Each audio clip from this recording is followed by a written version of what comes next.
what that invasion of Iraq has done since in terms of the Middle East. A man who didn't even keep his own cabinet informed of what was going on in relation to the invasion of Iraq. These progressives, the British equivalent of the bullshitter in the United States, a classic fake progressive Michael Moore, are now standing shoulder to shoulder with people like Tony Blair. It is absolutely pathetic. And we're seeing, we are in a point now where things are coming to the surface where we can't ignore them anymore. This is why you've got that quote from the Daily Mail using the word conspiracy of the political class against the people. It's becoming blatant. Look at the Clinton emails, how they've shown the collusion with the media, how they collude to block the candidates like Bernie Sanders that they don't want. How behind the scenes they're saying exactly the opposite to what they're saying in public. And how the whole system is so deeply, shockingly, unspeakably corrupt. And now we're having this put in our face again in Britain. The political class and that which was behind the political class, which, like I say, most of the political class doesn't even know that hidden hand exists. While it does its bidding, just like the progressives, global warming, political correctness, stay in the EU, these are all desires of the hidden hand, which the progressives play out, thinking they're being progressive. It's hilarious if he wants to tragic. We've reached the point now where we, the people, have got to say enough. We've got to stop cooperating with this system of corrupt, mendacious control and stop handing our power to it. They have the power to dictate our lives because we give that power to them. How can their number dictate to millions of people, globally billions of people? They can't unless those millions and billions give their power away to them.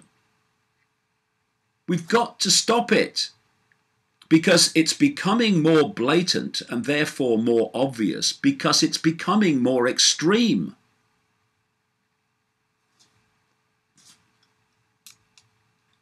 And the naivety of people, like I say, is extraordinary, as we're seeing this week. I saw this post. It's just an example of endless ones on social media just after this judgment was made, from a guy called Martin Cuff, whoever he is. One day we'll thank Gina Miller for saving the entire notion of British parliamentary democracy, he says. The British parliamentary democracy and sovereignty that has been systematically destroyed by the EU, which this lady clearly is desperate for us to stay in. And just before this vote, I read this story. It's about a guy called David Attenborough, famous filmmaker on nature. And he's part of the BBC establishment, which is very pro-EU, which is part of the political establishment, the financial establishment. They're just dumb masks on the same face. And this is what the story said. David Attenborough risked enraging millions by claiming the public is not wise enough to have been given a say on Brexit. Note that theme. The public is not wise enough. We're the political classes. Only we know what's best. Could have been Gina Miller.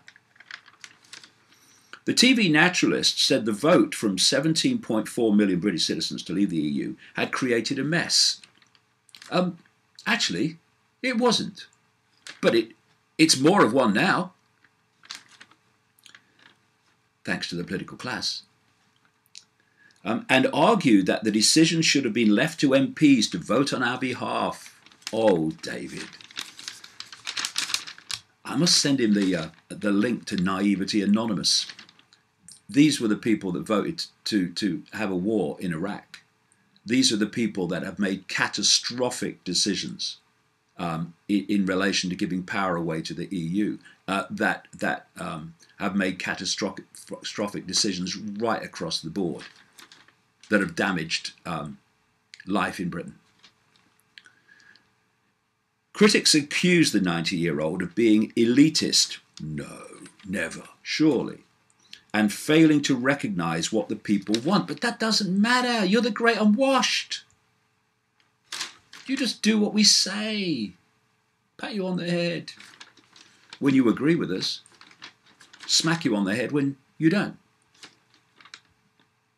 Referring to Donald Trump's rise in the US, Sir David said, "There's confusion, isn't there?" Well, I suspect that David Attenborough is rather often confused myself. There's confusion, isn't there, between populism and parliamentary democracy. I mean, that's why we're in the mess we are with Brexit, is it not? No. Do we really want to live by this kind of referendum? When it's fundamental to people's lives, yes. And he added, what we mean by parliamentary democracy is surely that we find someone we respect. Well, that's going to be bloody hard when it comes to MPs, isn't it? That we find someone that we respect, that we think is probably wiser than we are. Well, that's even more difficult. What's the man talking about? But this is the mindset of the political, financial, and media establishment. We think is probably wiser than we are, who is prepared to take the responsibility of pondering difficult things and then trust him or her to vote on our behalf.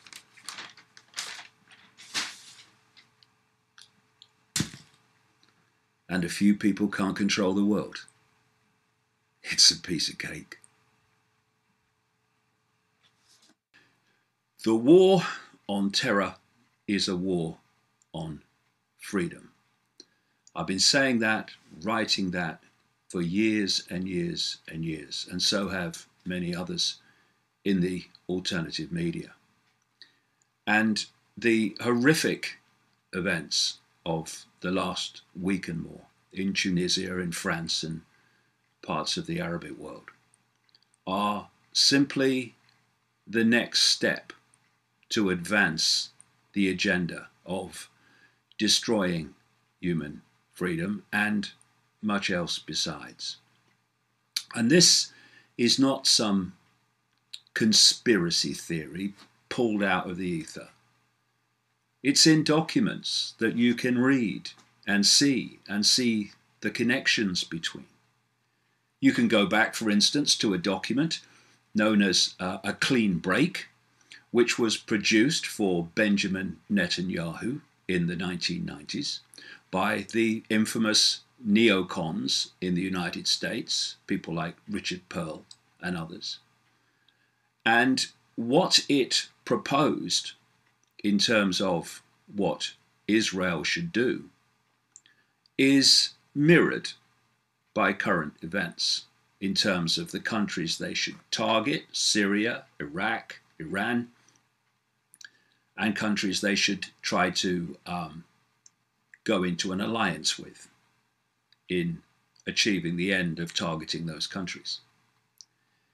You can bring it a few years forward to the year 2000, when the same neocons in the United States that were the force behind the Bush administration, they produced a document through a front operation called the Project for the New American Century, calling on the United States to fight multi-theater wars against the same names: Syria, Iraq, Libya, and others, Iran. And just after that, in 2001, in fact, 1 year after that to the month, we had 9/11, the official story of which is shockingly ridiculous and quite obviously a cover story. In the Project for the New American Century document, it said that a new Pearl Harbor would be required to justify these multi-theater wars against these countries in the Middle East and North Africa. And a year later, after this crowd behind that document came to power with the Bush administration, we had 9/11 with its ridiculous official fairy tale. And what has happened as a result of that?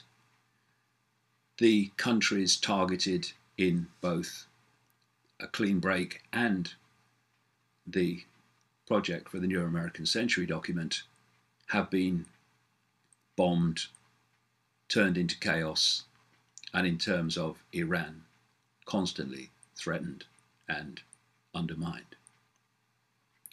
Then you can go just a very short time, matter of days and weeks after 9/11, and you pick up the story told by General Wesley Clark, a supreme commander for NATO at one point, who said that he went to the Pentagon immediately after 9/11 and was told by a member of the Joint Chiefs of Staff that the plan was, so this man had been told from on high, in other words, the Secretary of Defense's office, Donald Rumsfeld, that they were going to target and regime change a series of countries in the next few years that followed that.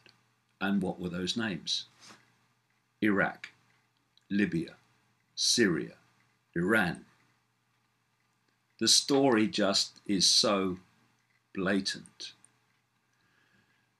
And so, to achieve that, they had to find excuses for public consumption only to pick off those countries. So, of course, they went into Afghanistan, first of all, on the basis that bin Laden orchestrated 9/11 from some cave in Afghanistan, and so we must get rid of the Taliban, and we must invade Afghanistan. And then, of course, we had the weapons of mass destruction big lie from Bush and Blair to justify the invasion of Iraq. Tick, from these documents. We had the extraordinary in the sense of it being so blatant, removal of Colonel Gaddafi in Libya on the basis of he's killing his own people, when the people that he was in conflict with were trained, armed, and funded mercenaries, most of them, funded, armed, and trained by the West. So you create a situation where you create the problem by doing what I've just said in relation to these rebels, and then you offer the solution, which is removing Gaddafi because he's killing his own people when he's just fighting these Western trained, armed, and funded rebels. And then, having ticked that off your list, Gaddafi's gone, you then go on to Syria and Syria, in terms of the rebels and the people that are behind all that, were largely shipped over from Libya when they'd done the job there. And so you had the attempt to overthrow Assad as quickly as they did Gaddafi. But Assad refuses to budge to this day, as a result of which they have to keep finding excuses to remove him and to help the rebels they control and dictate to remove him. And so there has been an effort to justify Western bombing of Syria. Of course, Obama and the British Prime Minister Cameron tried to do that a few years ago, and they couldn't get it agreed to. Certainly, Cameron couldn't in the Houses of Parliament. And that was an attempt to justify the bombing of Syria on the basis that Assad had used chemical weapons against his own people. It's kind of a mirror of the technique of Gaddafi and that a whole Libyan operation, but it was classic problem, reaction, solution, or in this case, no problem, reaction, solution, because the evidence points to the fact that it was actually members of this rebel group that actually used the chemical weapons. So Assad won't go, and they couldn't justify bombing Syria as a result of this attempted con trick over chemical weapons. And then ISIS starts to emerge. ISIS being an outgrowth of the whole terrorist movement in the Middle East that really got underway after 9/11, going before, but started to really become more and more prominent after 9/11, with Al-Qaeda and all that, which the evidence shows very clearly was a creation of the Washington administrations. So what do we do now? We need to tick off this latest country on our list, Syria, but he won't go. So we have to do something to get rid of him. And what they want to do, quite clearly, is start bombing Syria. So after this latest series of horrific atrocities, especially from a Western point of view, the killing of nearly 40 people on the beach in Tunisia, we had this announcement this week from the Defense Secretary of Britain. Consider Syria ISIS strikes, Defense Secretary urges MPs. The Defense Secretary has paved the way for airstrikes on Islamic State targets in Syria, saying the extremists needed to be targeted at source. This Defense Secretary is a bloke called Michael Fallon. And the opposition party in Britain, Labour, has indicated it would not oppose military action in Syria as it did in 2013. That's when they tried to do the chemical weapons scam. The party's acting leader, Harriet Harman, said Islamic State had to be stopped and Labour would look very seriously at any proposals brought forward by the government. She said the situation was different from that in 2013, when Labour voted against airstrikes in Syria because IS was a terrorist organisation, while President Assad was the head of a government, albeit a terrible regime. A bit like our own then. And so what's happened here is, instead of directly bombing Syria on the basis of get rid of Assad because of chemical weapons, they've just changed the argument slightly to get support and justification by saying, actually, no, we don't want to bomb Assad, we want to bomb ISIS in Syria, right? Yeah, in Syria, yeah. And of course, the politicians who most most of them are not manipulating. Some of them are people in the know, the people who are the designated front men and women for all this.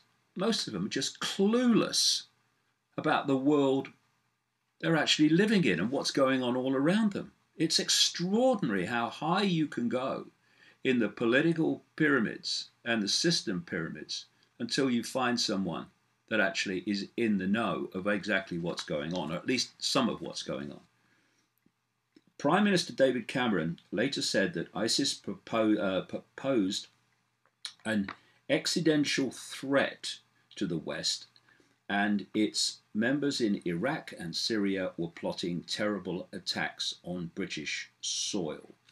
And that's another aspect of this whole war on terror, and an aspect, very large aspect, of what happened in Tunisia. And that is to use these appalling attacks to justify more and more deletion of basic freedoms at home, to protect people from the terrorists. It's so simple, and people in such large numbers still can't bloody see it. You create terrorist groups to do terror with this arm or this hand, and then through this hand you use governments and military to respond to the terror, and in doing so take away freedoms at home and justify wars in faraway lands. Behind me is the Amari Air Base, which is very relevant in this time because it's a NATO base in Estonia. Estonia, of course, bordering Russia, and we have this Operation Atlantic Resolve, where the propaganda against Russia and how Russia is going to invade border countries has led to this build-up, the justification of this build-up of NATO resources and the NATO military operation in these border countries like Estonia. And the demonization of Russia has become so insanely ludicrous and so blatant in the sense of what it's trying to achieve.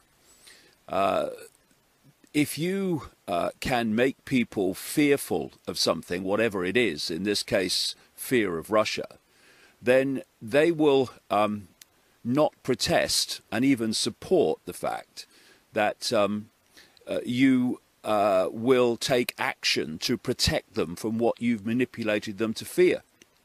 And so everything now is the Russians. We've got a situation where in the United States we have the emails that were leaked, which were of course devastating to the campaign of Hillary Clinton, and that was blamed on the Russians. The Russians are interfering with, as these military vehicles go past, the Russians were interfering with the American election, when in fact the evidence produced was zilch. And then people say that, okay, we have all these American agencies that are saying the same, like the FBI and so on. They're saying the same, that it was the Russians that was involved in it. But then you say, well, hold on a minute. These agencies were all controlled by the same people, and therefore they're all singing from the same script, the same propaganda script that is trying to sell the line about Russia. And of course it's going on in Europe. It's going on in terms of the demonization of Russia in these border countries and the rest of Europe, but particularly here, to the point where this Operation Atlantic Resolve has kicked in. And talking to people in Estonia and talking to people about their friends' reaction to all this, it's very clear that there are large numbers of people who have actually bought this idea of the Russian threat, when in fact you look at the history of NATO since the Second World War, and what you have is NATO is the threat to peace. What is NATO, the North Atlantic Treaty Organization, which is supposed to protect this area of the world? What is it doing bombing civilians in Libya? What is it doing through its constituent parts being involved in these wider conflicts in the Middle East? NATO is not there to protect people from the Russian threat. It's there as a war machine to impose the will of the hidden hand which controls it. People like NATO, organizations like NATO, the EU and what have you, they're all, in the end, controlled by the same people. And we've been talking on the streets of Tallinn, the Estonian capital, to people to see their reaction to what's going on and their reaction to the propaganda about Russia and the attempts to make them fear and thus accept an ever greater NATO presence in this part of the world. Can I get your opinion on the sort of impending threat of Russia to the Estonian community? It's hard to say where it's going at the moment, because in Estonia we have a few political parties that are Russian-minded, and also the things going in the USA. I think that the threat is never going to go away, and it's going to stay, but when Russia's going to make a move on Estonia, we don't know. This huge amount of propaganda poured into the heads of our people on the daily and nightly basis. It's been successful, and people, they know that aggressor and the invader is on the east side of our border.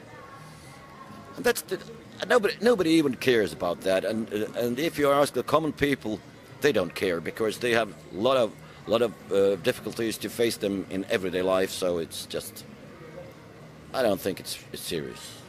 In the West, particularly in America and Britain, there's a massive propaganda and demonisation of Russia, basically trying to fear people into the fact there's an attack imminent. Is there that feeling here in Estonia?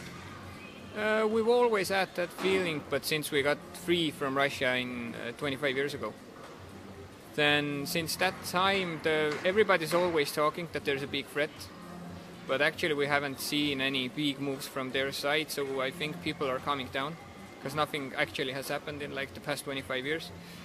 So many big things.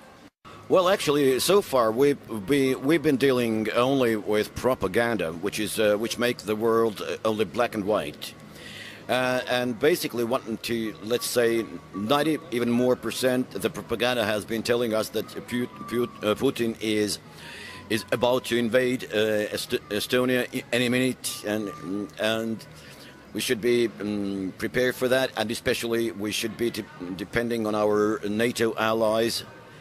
And, well, I don't think, personally, I don't think that it's the right approach, and there are no signs, documented signs, that Putin is preparing an invasion to anywhere. Because if people are telling about Ukraine, there's been no invasion, and even in NATO, great leaders, big leaders, a la Fuzov and others, admirals, they've been telling that in Ukraine, let's say, the legal government is not facing and fighting against Russian federal troops. There are some volunteers from all over the world there, and the same is here. So far we've been hearing only what it is, let's say, propaganda, and no analysis whatsoever. How strong is the propaganda on the media here, trying to scare people into the fact that big bad Russia are going to come and invade again? I think it's very strong, because I think who listen every day mainstream media, they are scared.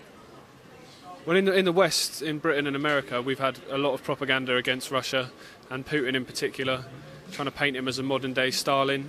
What's been the response to the propaganda here in Estonia? Are people scared? Are people actually buying the propaganda against Russia? I think people are buying the propaganda very much.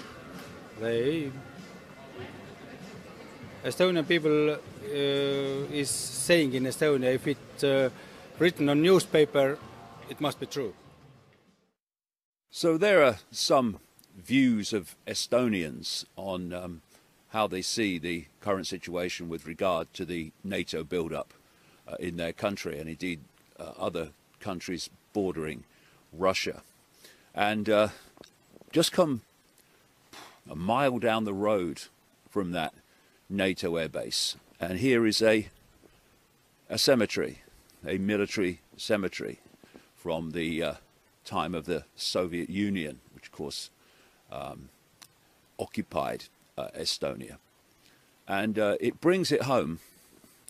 Just a mile apart, you've got those that are engaging in war and those who came to an end as a result of military actions. And we have allowed the world to be taken over by the most extreme psychopathic mind. And when you see the number of people who have been killed and maimed, both military and civilians, decade after decade after decade, this world has been constantly at war. You look at the history of wars involving the United States alone since 1776. It's absolutely shocking. So, why is it happening? Why, here again, are we building up and pushing towards another conflict, this time with Russia, which of course will bring China in as well? Why is that mayhem and death and destruction happening day after day in the Middle East, year after year after year? Because the psychopathic, insane people that we have allowed to take this world over are deciding that that is how it's going to be. And had Hillary Clinton been elected as President of the United States, this war with Russia would have definitely kicked off. It might still do so with Donald Trump. And I hope that the conciliatory things that he said with regard to conflict in Russia are followed through. But with Donald Trump, he reverses what he says and what he thinks so often, then we've got to wait and see, not take his word for it. And it's not encouraging when you've got Trump in his election campaign talking about a massive increase in the United States military. It's also already rather vastly in proportion greater than something like 7 other countries combined, including China and Russia.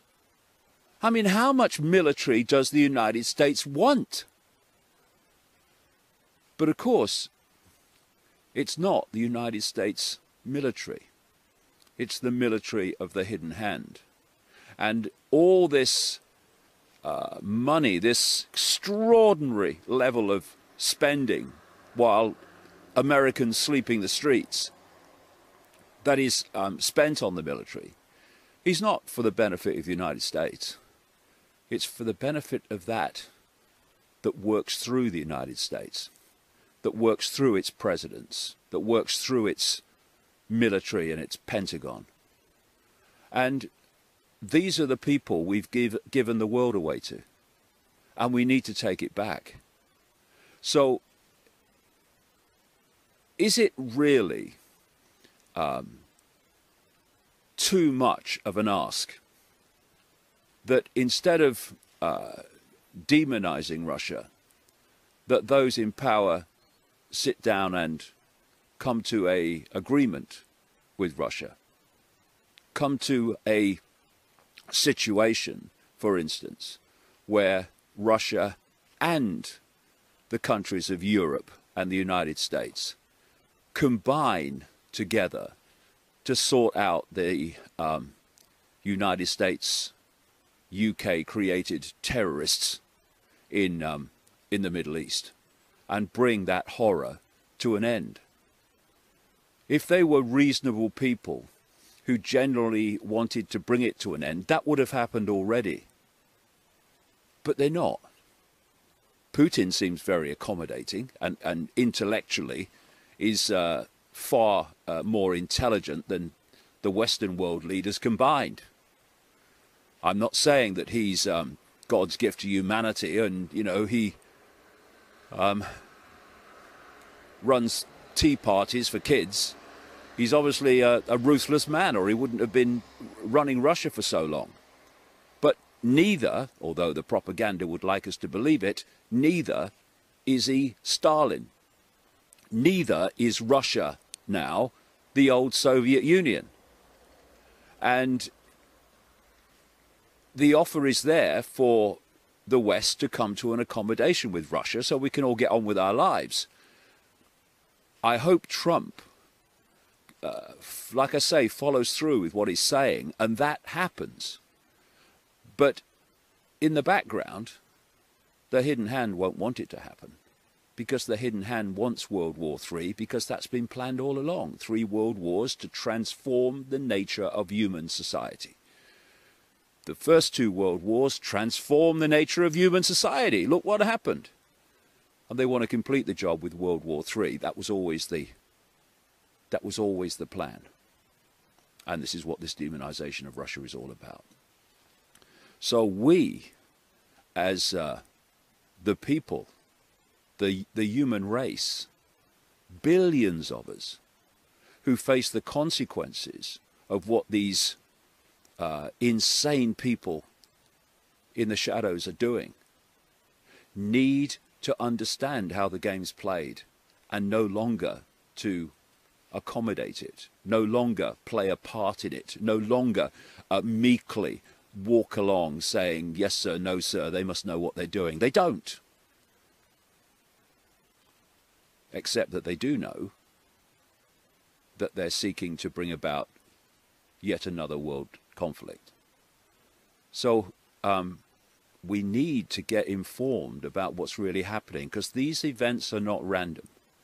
What's happening down the road from here with the NATO build-up in Estonia is not random. It's part of a long-term plan to bring about yet another horrific global war. And we, this time, need to say it's not going to happen. And we're not going to give our support to it. And we're not going to allow the politicians and the military to any longer be the vehicle of this hidden hand and do its bidding, because we're not having it. I mean, how many more graves is it going to take before the world and its people take power back over their own society and stop these mad men and women devastating it year after year after year? Left alone, the vast majority of people in this world could live together. But with the hidden hand constantly manipulating divide and rule, playing one part of society off against another, playing one race off against another, playing one religion off against another, has created a situation where it seems that we can't live together. But left to our own devices, we could, if that hidden hand and its public agents, if you like, were no longer allowed to do what they've done generation after generation after generation. We need to be the people that bring it to an end by no longer buying the propaganda, by seeing through it, and by saying, we are not having it anymore. Now, there are many nice people in Britain with decent values of fairness, of justice. But the British establishment that runs the place and ran the great British Empire wouldn't know of value if one bit them on the arse.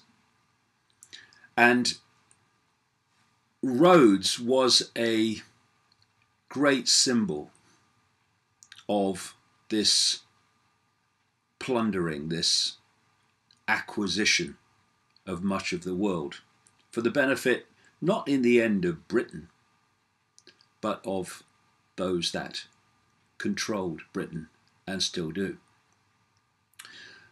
So I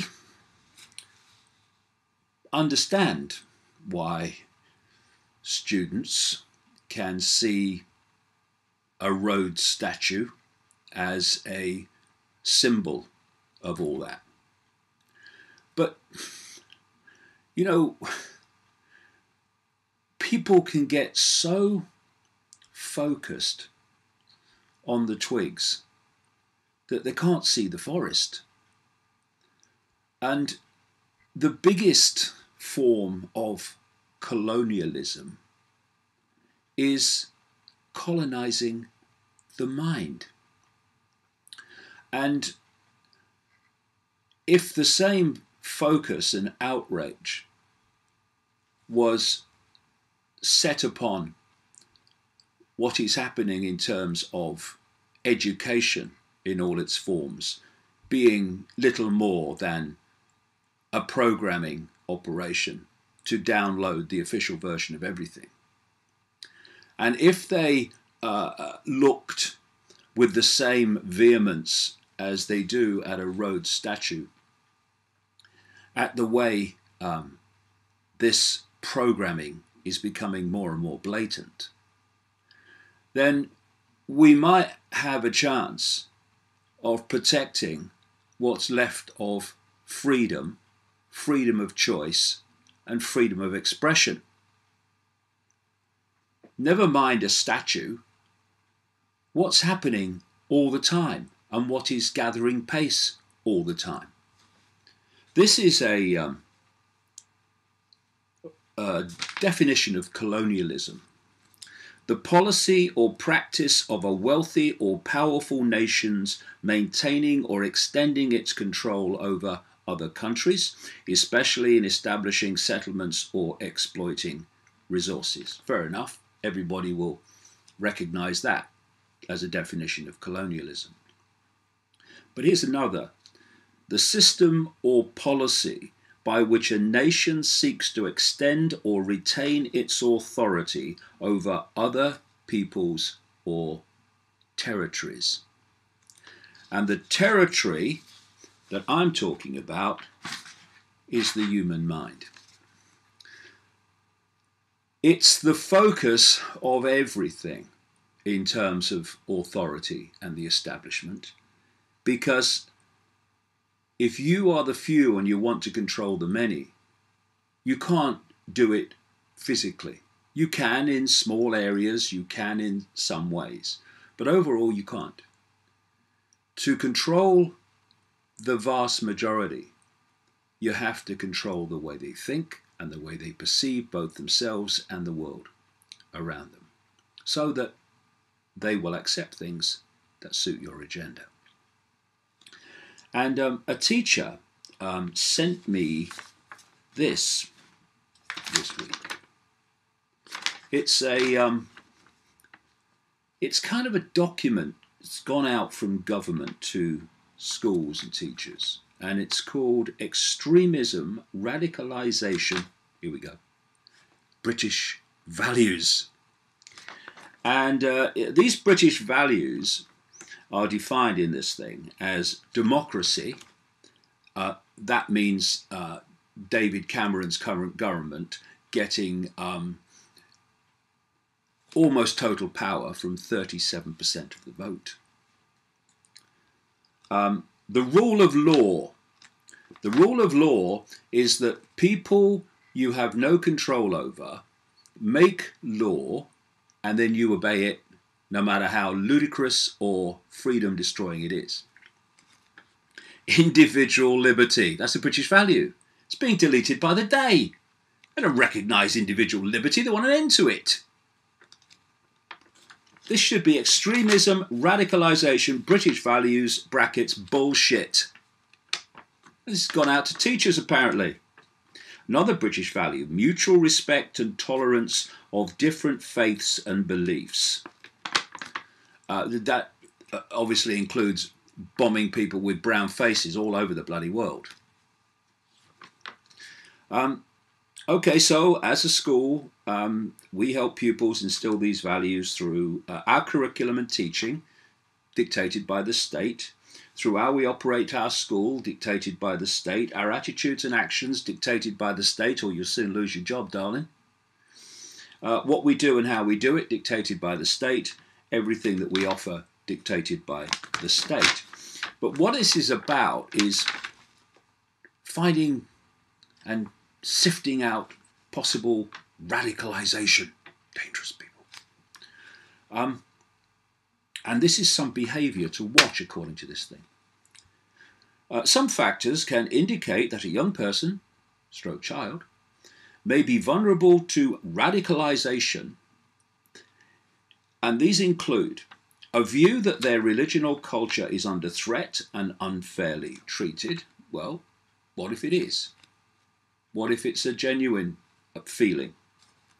A tendency, this is the big one, a tendency to look for conspiracy theories and distrust of the media. So, if you are awake enough and bright enough and deprogrammed enough to realize that governments lie and manipulate and engineer events that suit them, or rather, more than that, the hidden hand that controls them and works through them, then you are a possible threat because you are becoming radicalized. And if you do not trust a mainstream media with an entire history of lies, manipulation, bias, then you are possibly a danger because you are becoming radicalized. Now, like all of these things, there is a apparent reason for it, and then there's the real reason for it. Same with laws. The apparent reason for this is preventing radicalization of Islamic nature, i.e. use the fear of ISIS to justify this stuff. So people say, yeah, we've got to stop the kids getting radicalized and going off to Syria. Well, if the British and the Americans and the French hadn't gone off to Syria, dropping bombs in all directions, then maybe Syria will be a different place today. But people see it from that point of view. So not everybody, more and more people are waking up, but most people still see it from that point of view. Yeah, we've got to stop radicalisation, but that's not what it's about. It's about stopping anything, any questioning, any realisation, any view that is bad for the state, exposes the state, questions the state. That's what it's really all about. And all this Islamic radicalisation to justify this stuff is all flannel and all front. Other behaviour to watch in case kids are becoming radicalised is the need for identity and belonging. Oh, that's terrible, that, isn't it? The need for a sense of self and belonging. Oh dear, arrest them. The need for more excitement and adventure. Behaviour to watch. Behaviour to encourage. Easily susceptible to influence by others. They must be talking about teachers and head teachers being easily susceptible to influence by whatever the state tells them to do and think and teach. Other changes may include being more argumentative. Oh, don't stand your corner. Accept it. Bow. Acquiesce. Using terms them and us when referring to religion and culture. It's what governments do all the time. Do you think they refer to Gaddafi in Libya as an us? Or Assad in Syria as an us? It's them and us. British values. Them. Threatening British values. Spending, I love this one. Spending increasing amounts of time online and being secretive. Well, that kind of mops up and sucks in virtually every bloody teenager. Vast numbers of them anyway. I wish they didn't spend increasing amount of time online and doing that. But they do. The idea that is radicalization. And these things are part of a process of squeezing and squeezing and squeezing more and more and more what people in general, but in this case, young people, can say, do, think, express before the state jumps in and labels it unacceptable. It's about suppression of freedom. That's what it's about, in every sense. Anyway, I found this on the internet, and it's from a school. I won't say what it is because it's just an example. It's not a one-off. It's a primary and nursery school, and it's headed British Values and the Prevention of Radicalisation, as if British values and the prevention of radicalisation stroke extremism are kind of opposite sides of the fence. You see, we've reached a point now where the Orwellian inversion has reached such an extreme that you vote for war, you vote for bombing, again, people with brown faces, and you are a moderate MP. You vote against bombing people overwhelmingly with brown faces, and you are a extremist MP. You are a radical MP. You're someone to fear. It's all a bloody mind game, and that's why education is so prime to this whole agenda of human control, downloading perception from the earliest ages, and why I would suggest looking at this, students of Oxford and elsewhere, is rather more relevant than some statue of some appalling excuse for a human being. So anyway, let's go through this. This is just a primary and nursery school, but it's what's happening. Starts off, the Department of Education have recently reinforced the need to, quote, create and enforce a clear and rigorous expectation on all schools to promote the fundamental British values of democracy. 37% gives you total power. The rule of law. We make the law, you obey the law. Whatever it is. Individual liberty and mutual respect and tolerance. Well, where's the tolerance there for someone having a different view and having the intelligence to see that there are conspiracies going on and to see that the mainstream media is not actually the whole foundation of truth and integrity? What it means is the liberty and mutual respect and tolerance, so long as you say what's acceptable to the state. The government set out its definition of British values in the 2011 Prevent strategy. And these values have been reiterated by the Prime Minister this year. Well, what are the views of a Prime Minister doing in a document going out in a primary and nursery school? It's like journalism It's like anything that is of a communication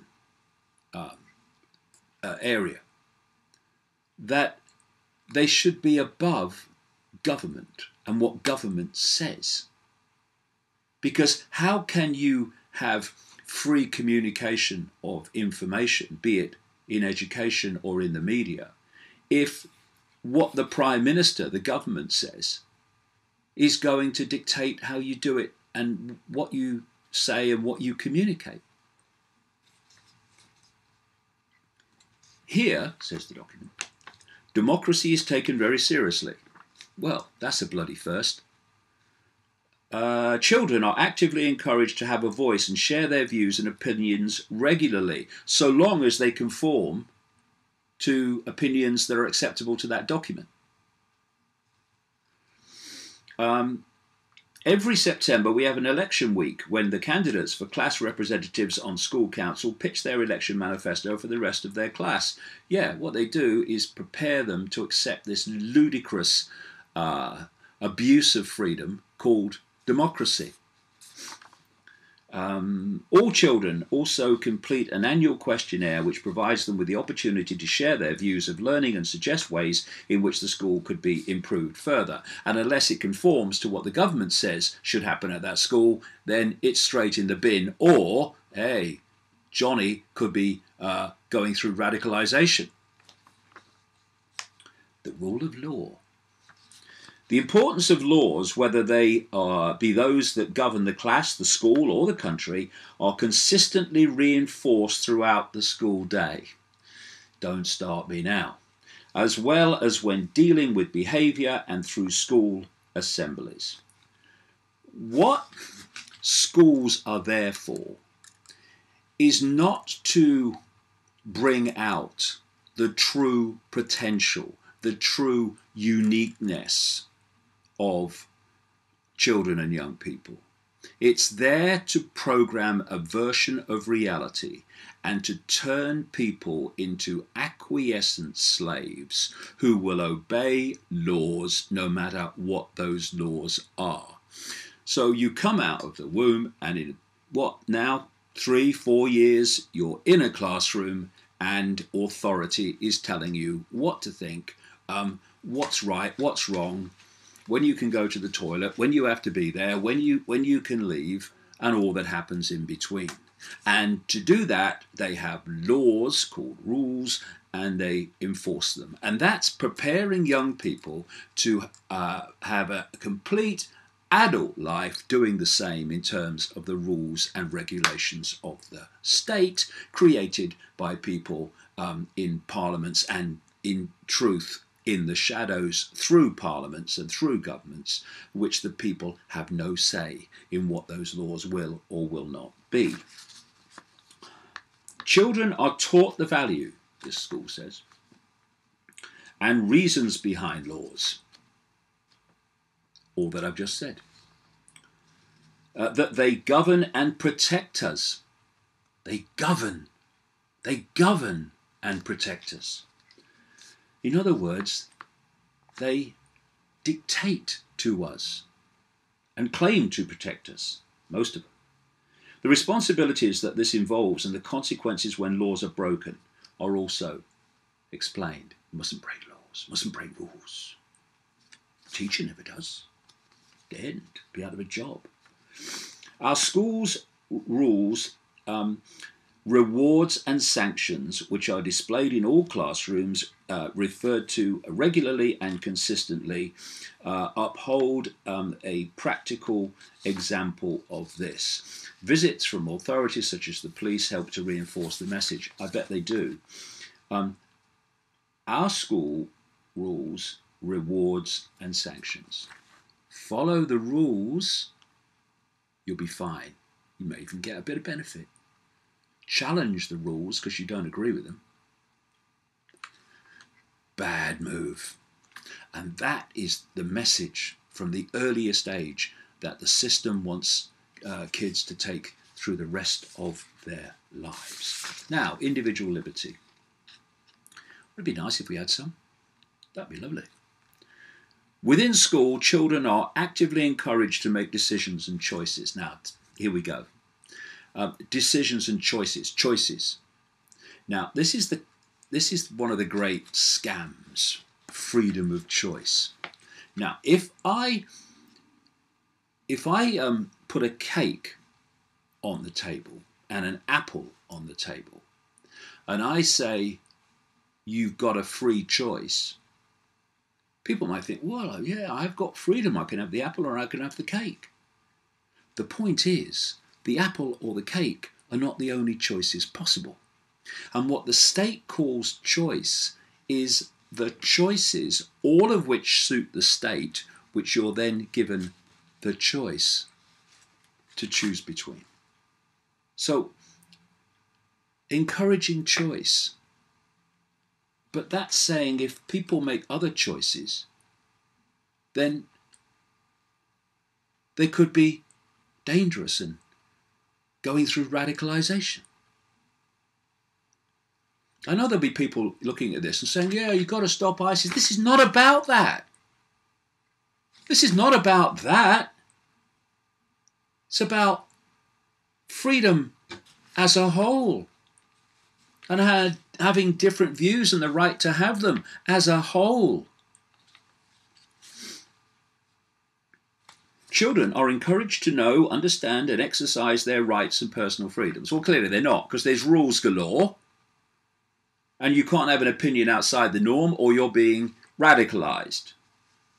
Children are given the freedom to make choices and make decisions, so long as they suit the school and so long as they suit the state. Our school says we are actively challenging children, staff or parents expressing opinions contrary to fundamental British values, including those expressing extremist laws or extremist views. So, hold on. They, at this school, are actively challenging children, staff or parents who express opinions contrary to fundamental British values, which the state has decided what British values is and doesn't follow any of them when it's voting for war, voting to change policy that create massive austerity and suffering among people in their own country, that sell arms to Saudi Arabia by the billions of pounds at a time to suppress people in Saudi Arabia and to drop them on places like Yemen. These are British values.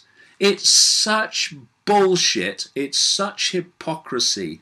And in terms of the schools who are teaching our children, it's such naivety, ignorance, and acquiescence to the state. I wrote a book in 2003 called Tales from the Time Loop, which set out the scam, the manipulation, and the sequence that led to the lie and lies that produced the manufactured excuse to invade Iraq. And what's coming to light bit by bit is confirming that sequence. First of all, we've had a memo come into the public arena written by Colin Powell, who was Secretary of State in the US in the run-up and during the invasion of Iraq. And they call him Colin, but his name's spelled Colin. I can only surmise that they call him Colin because he's full of shit, because that is what came to be obvious when he was doing a presentation to the United Nations in the run-up to the Iraq invasion, selling the blatant lie that Saddam Hussein had weapons of mass destruction which he was going to unleash on the world. And this memo confirmed, and it was written in late March 2002, it confirmed that Tony Blair, British Prime Minister, was on board and supporting the American plans for the invasion of Iraq. That is late March 2002. And right up to the invasion in the spring of 2003, Tony Blair was still lying through his bloody teeth to the British Parliament and the British people, saying that even at this late stage in the run-up to the invasion, it could still be avoided if Saddam gave up his weapons of mass destruction, which didn't exist. So we'll look at what he said, Mr. Liar, and genetically so. This is a speech or a statement to the House of Commons on February the 25th, 2003, very close to the invasion. And he said, "I detest his, Saddam's, regime. But even now, he, Saddam, can save it by complying with the UN's demand. Even now, we are prepared to go the extra step to achieve disarmament peacefully. I do not want war." Breathe, Dave, breathe. "But disarmament peacefully can only happen with Saddam's active cooperation." The truth? They knew those weapons of mass destruction didn't exist, but they needed an excuse to go to war as part of picking off regime after regime and country after country in the Middle East, which has gone on ever since. Something else that we now know is covered in this story: burn it, destroy it. And this is the fact that in the run-up to the Iraq invasion, Tony Blair's Attorney General, Lord Goldsmith, said that the invasion was likely to be challenged under international law as illegal, which would make the people taking part war criminals. And when that advice was presented, someone in the Blair government circle, according to this story, ordered that that advice be burned and destroyed so no one saw it. And what then happened is that the pressure was applied mercilessly, probably, upon this Lord Goldsmith bloke to change his advice. And he did, and actually gave the advice that the invasion was actually legal. And all this manipulation is going on for reasons I'll come to in a second, because Iraq was simply one country in a list of countries being targeted for regime change by this global cabal that I've been exposing for a quarter of a century. And they needed excuses to do it. So weapons of mass destruction, even though it was a lie, was the excuse they chose. So this burn it story, this is what the story says. The burning row relates to the 13-page legal opinion presented by Lord Goldsmith to Blair on March the 7th, 2003, less than 3 weeks before the outbreak of war. The opinion, details of which were exclusively revealed by the Mail on Sunday in 2005, stated that the war was likely to be challenged under international law because of the lack of backing from the United Nations. The advice was never released and was kept secret from most of the cabinet because, governments are completely compartmentalized. Most of the people in the cabinet of a government don't have a clue what's bloody going on. Only a few powerful aides of Blair, such as Number 10 Director of Communications Alistair Campbell, were allowed to see it. A senior Number 10 figure at the time told the Mail on Sunday last night there was pandemonium. The date when war was expected to start was already in the diary. Well, it had been for bloody years, if not to the day. And here was Goldsmith saying it could be challenged under international law. They said burn it, destroy it, and got to work on the Attorney General. Yeah, to change his bloody mind and give them the advice they wanted. Lord Goldsmith's one-page legal opinion, produced 10 days later, and 3 days before war broke out, stripped out all his previous reservations and declared the war to be legal. This version was discussed in Cabinet and cited in Parliament to justify military invasion. So, how do the pieces fit? Well, a series of countries that this global cabal working through Britain and the United States, that they wanted to overthrow and regime change and take over, goes back years. And Iraq was just one of them.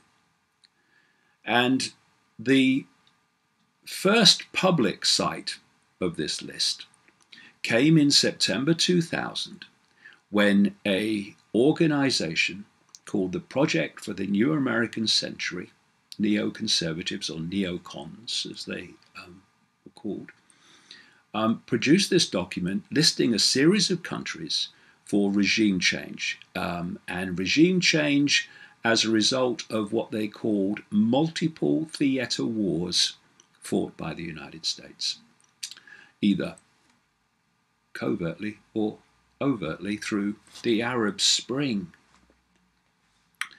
And these countries included Iraq, Libya, Syria, Iran, and they needed excuses to invade them, to regime change them. The people involved with the Project for the New American Century included Donald Rumsfeld and Paul Wolfowitz, who then became Defense Secretary and Deputy Defense Secretary running the Pentagon, few months later when the Bush administration came to light.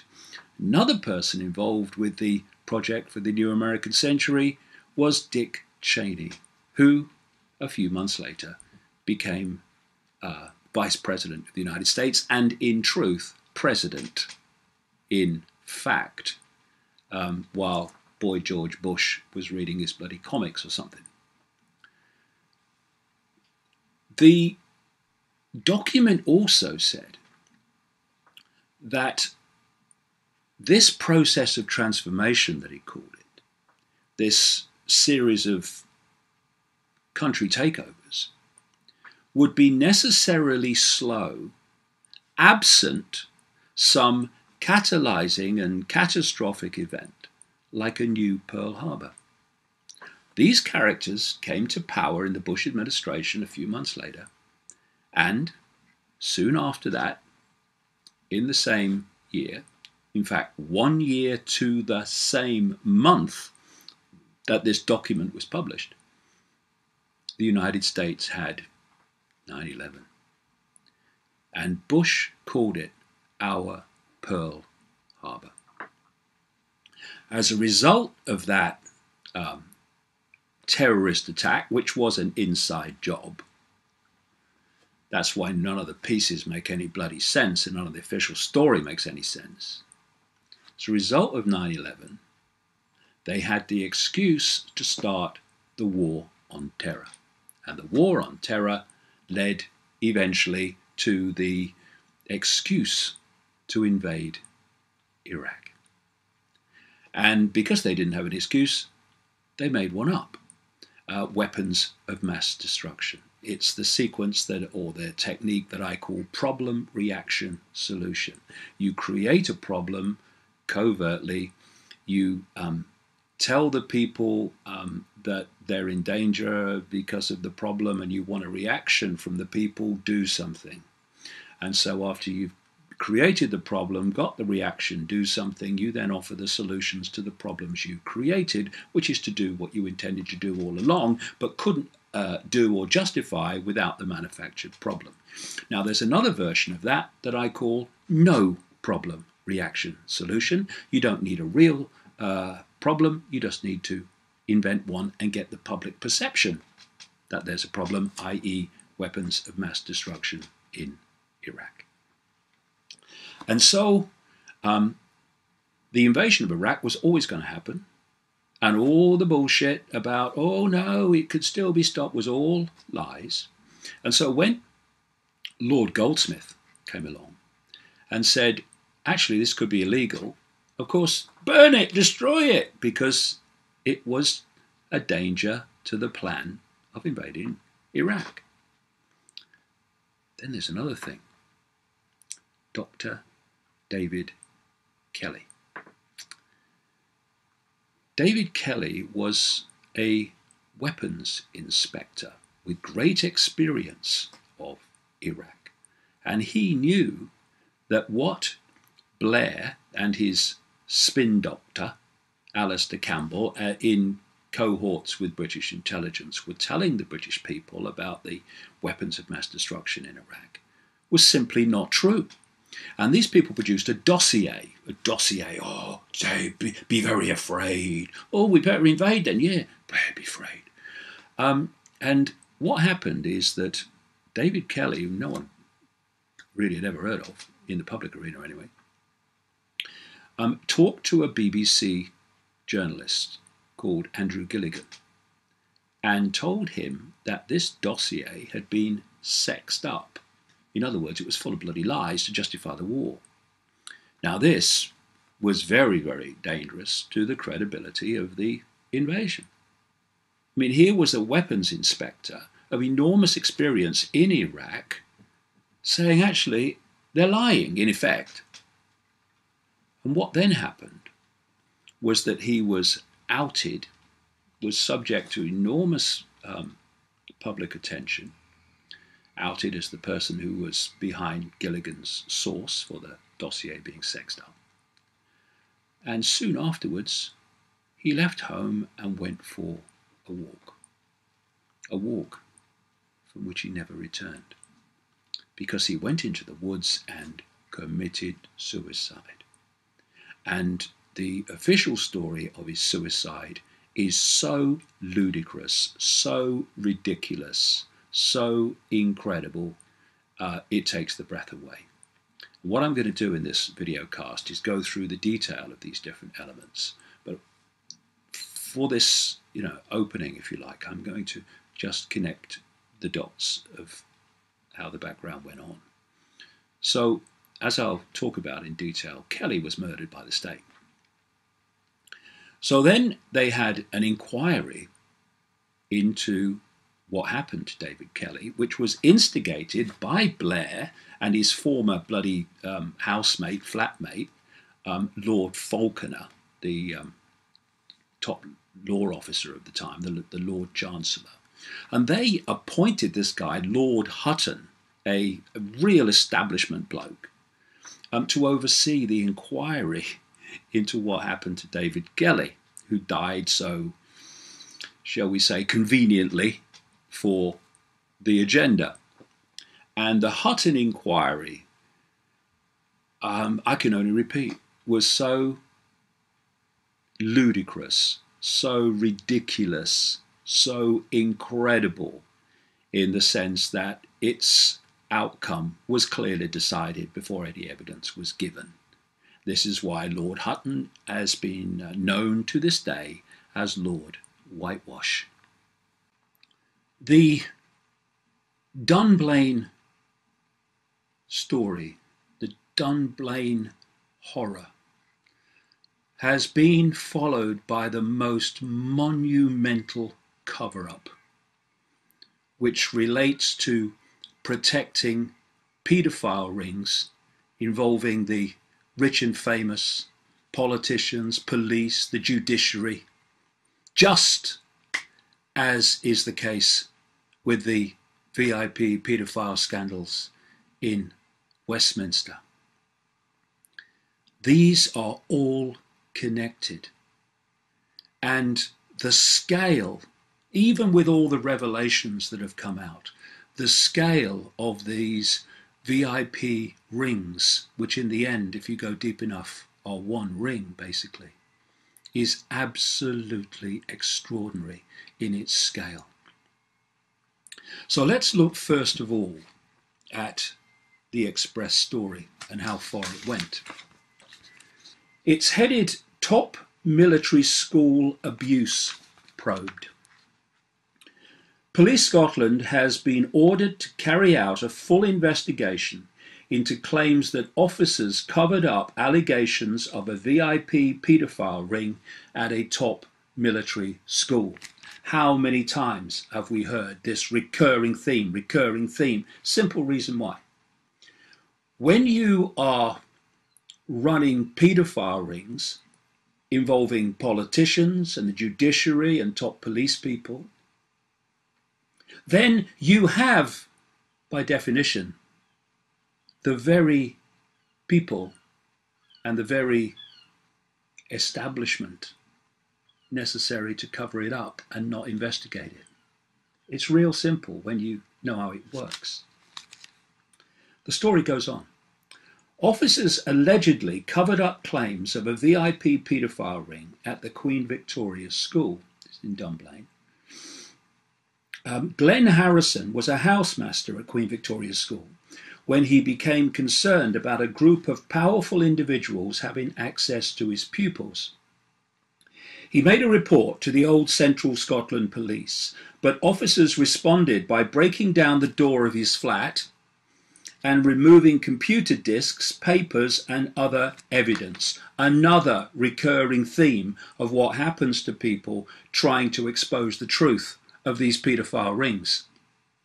And let no one be in any doubt the Dunblane killings and Thomas Hamilton were fundamentally connected to paedophile rings. Mr. Harrison was then escorted from the school, which has Prince Philip as its patron, more of that shortly, and questioned by detectives in a local police station. After the disturbing incident in December 1991, he moved to the Shetland Islands and continued his successful career as a school teacher. Mr. Harrison never received an explanation for the way he was treated, but the explanation I've just given. People exposing these rings are hardly popular with those protecting these rings. This Queen Victoria School is the same school connected to Thomas Hamilton, the Dunblane killer, who was seen walking around the school dormitories at night. And Glenn Harrison goes on, as I'll go into detail later, about famous people turning up in fancy cars at the school and taking away boys who came back distressed. Thomas Hamilton was a Jimmy Savile figure. Not on the same scale, but he did the same things. Not only was a paedophile himself, which came out and was covered up at the subsequent Dunblane inquiry, but he procured children for the rich and famous. And thus he was afforded the same protection by the establishment as was Jimmy Savile, who for decades and decades and decades did the same on a gargantuan scale. And when I go through this Dunblane story and its connection to the paedophile VIP rings, people might appreciate why we have seen in recent weeks the blatant, the pathetic, the disgusting efforts of parts of the British media and certainly the establishment. The campaign effort to trash the claims of the VIP paedophile rings in Westminster, involving former Prime Minister Ted Heath, former Home Secretary Leon Britton, and others.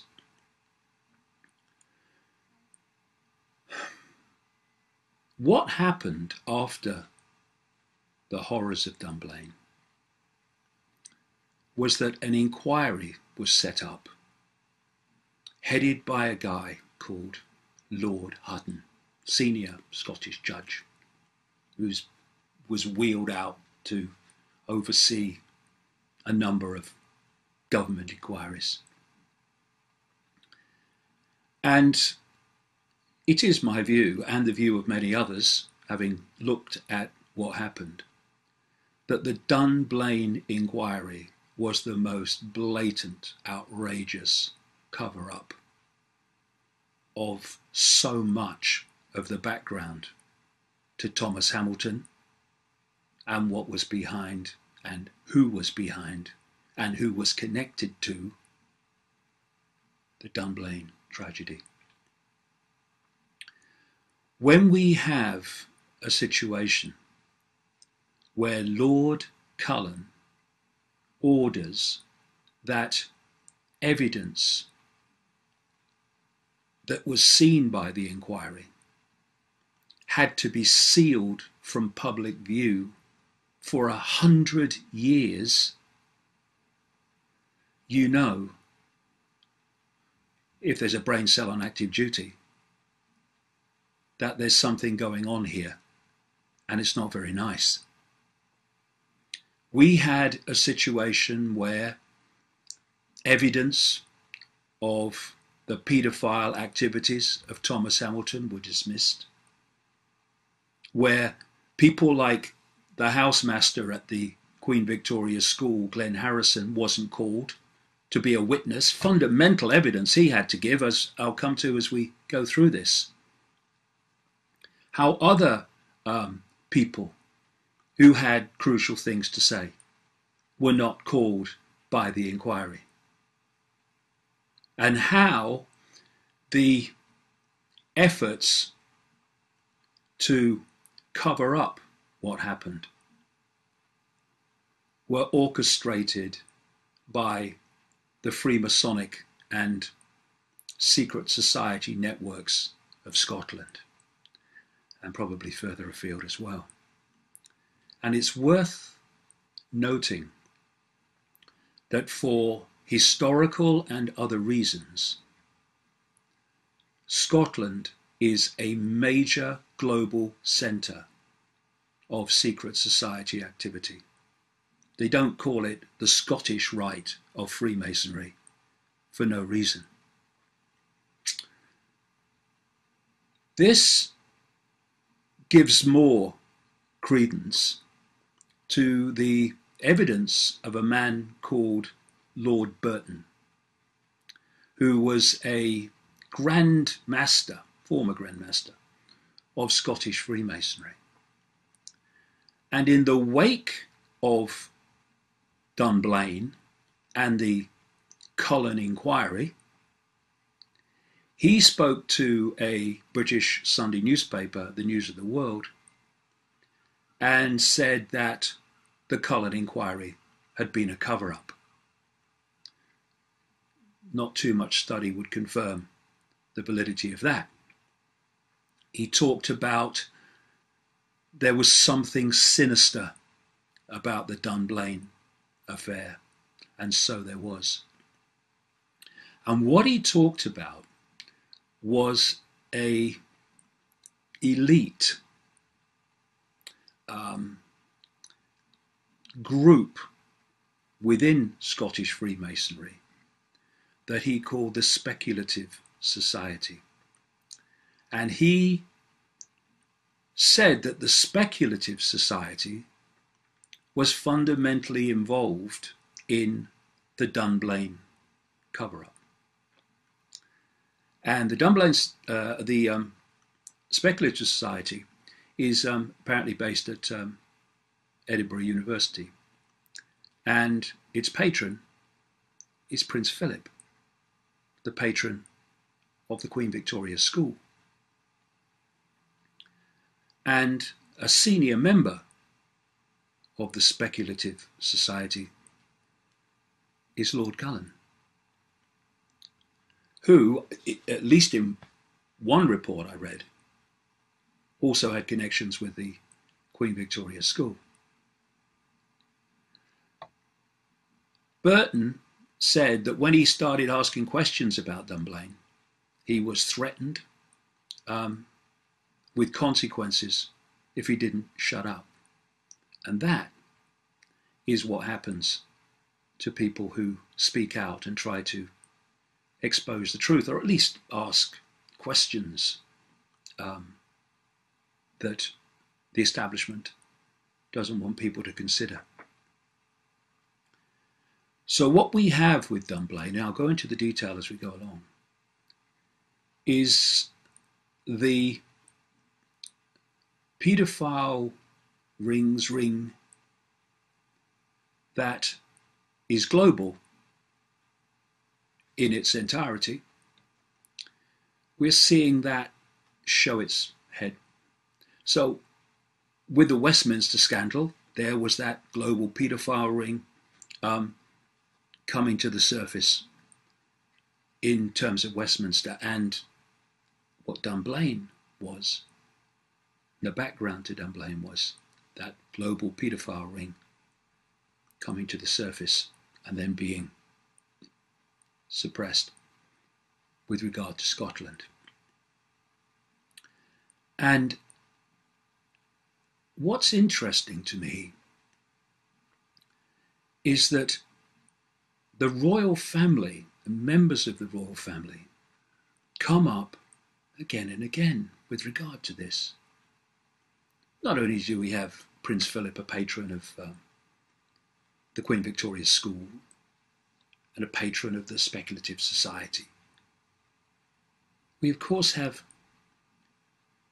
Prince Charles and Prince Philip as friends for decades of Jimmy Savile. Jimmy Savile was brought into the inner royal circle, this aging disc jockey who turned out to be, in terms of the public arena, a record-breaking paedophile who the police knew about but did nothing about, see Thomas Hamilton. But actually, what the media is not saying is that Savile was a procurer of children for the rich and very, very famous. And that's why his back was watched, just as, until Dunblane, so was Thomas Hamilton's. And Savile was brought into that inner circle by Lord Mountbatten, a known paedophile, who Savile himself said introduced him to the royal inner sanctum. And for decades and decades and decades and decades, Savile was a close friend of people like Prince Charles. And while that was going on, the police knew about Savile.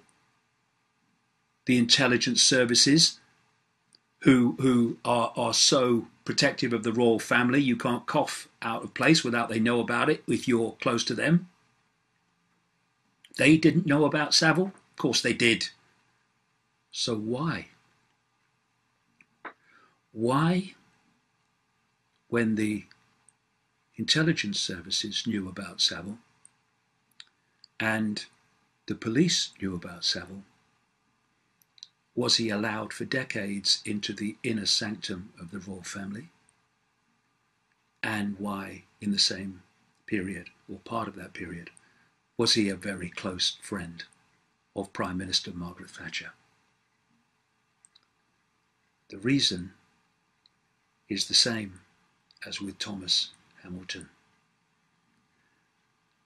The paedophile rings, like I say, in the end, ring, infiltrate and infest the entire establishment worldwide, basically. And what we've seen in Britain is the tip of the tip of the tip of the tip, and I could go on for 20 minutes saying tip of the iceberg of what there is to know about paedophilia and the global establishment. So what I'm going to do today is go through Dunblane because from that comes an understanding of how the whole thing works, because this, Dunblane, is a small part, horrific, but small part of a vast, vast whole, a vast network. And we must not let the malevolence of the British media or parts of it, and the genetic malevolence of the establishment, trash claims of these paedophile rings so that the public goes away and forgets about them. Could be your children tomorrow. And as I'm speaking, it will be someone's child, someone's children.